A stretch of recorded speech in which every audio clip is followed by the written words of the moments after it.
Eh bien, d'abord, j'étais enseignant à l'école d'art de Calais. Par prolongement du dessin, je faisais les techniques de reproduction d'images, c'est-à-dire la gravure en creux, la gravure en relief, la lithographie un petit peu, et puis enfin les procédés manuels de reproduction d'images. J'ai travaillé un petit peu récemment sur le plein et le vide. Je travaillais à l'origine beaucoup plus au plan horizontal, c'est-à-dire comme un lieu pour recueillir des traces, comme sur la plage, les traces qu'on peut voir dans le sable, à un plan vertical, c'est-à-dire où je joue beaucoup plus avec une lumière qui n'est plus rasante, mais qui est transparente, qui traverse les éléments. Donc je me suis mis à faire des papiers beaucoup plus fins, beaucoup plus légers et puis aérés, c'est-à-dire avec des vides à l'intérieur.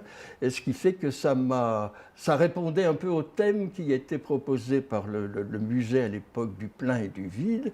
J'ai déjà exposé au musée de la dentelle des grands papiers suspendus que j'avais fait à un moment.